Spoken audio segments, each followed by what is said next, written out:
Bonjour à tous, merci pour votre commande. Lorsque vous allez recevoir votre colis, première chose, mettez les jus au frais, puisque c'est la première condition de conservation de ces jus. Et lorsque vous servez, ce qu'on vous conseille, c'est vous le sortez du frigo, vous servez, vous le remettez, comme ça, vous ne risquez pas de l'oublier à température ambiante, il se conservera d'autant mieux. On a eu pas mal de questions concernant la DLC, bib ouvert ou pas ouvert. En fait, ça ne change rien puisque il n'y a pas d'entrée d'air. On puise, la poche se rétracte. Là, vous voyez, vous avez un bib qui est épuisé aux 2/3 ou aux 3/4. La poche se rétracte naturellement. Il n'y a pas d'entrée d'air, donc le jus se conserve jusqu'à la date indiquée, voire plus. Alors ça, c'est votre palais qui va parler puisque c'est un produit vivant qui va évoluer au fil des jours et qui, à un moment donné, va commencer à l'acte fermenté. Ça peut être juste avant la date, juste après. Bon, c'est une date plus ou moins indicative et c'est votre palais qui va parler si vous voulez souhaitez le boire ou pas. Bon, cela dit, un jus n'est pas fait pour être gardé, il est là pour être bu. Autre chose, on a eu un accident l'autre jour, un bib qui s'est percé en cours de route. C'est très rare, mais ça peut arriver. Et le facteur de ces cas appelle le destinataire pour lui demander s'il est prêt à recevoir le colis, bien qu'il présente de l'humidité.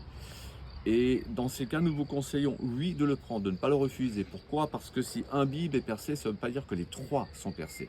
Et donc, ça vous permet de récupérer les deux autres et de ne pas tout perdre. Sinon, ben, on perd les trois bibs.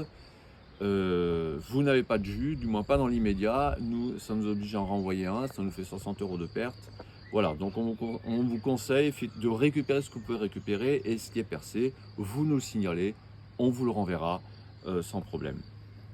Enfin, pour les prochaines presses, donc comme vous dit dans l'interview avec Thierry, nous travaillons habituellement, nos pressages habituels sont de septembre à mai.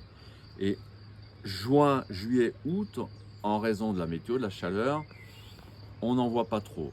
Alors maintenant, avec le fameux réchauffement climatique, peut-être qu'on aura des périodes plus fraîches. L'été, non mais voilà, pour dire, il peut y avoir une période plus fraîche et à ce moment-là, on pressera.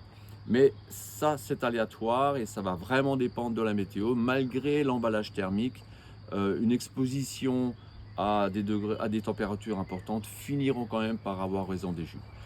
Donc, vous pouvez commander, on vous avertira de la prochaine presse, mais il y a un côté aléatoire, il n'y a pas cette régularité que nous avons de septembre à mai. Voilà. La vidéo de Thierry, avec Thierry est arrivée là au mois de mai, elle est arrivée quand elle est arrivée. Thierry est débordé, il a beaucoup de problèmes à gérer. J'ai eu l'occasion de voir d'un peu plus près ce qu'il a enduré au quotidien et je ne l'envie pas du tout. Je le remercie pour son combat, pour tout ce qu'il fait. Mais voilà, les choses sont ainsi, donc si vous voulez avoir des jus de façon régulière à partir de septembre, c'est assuré. Et en attendant, ça va être en fonction de la météo. Voilà, je vous remercie pour votre compréhension et à bientôt.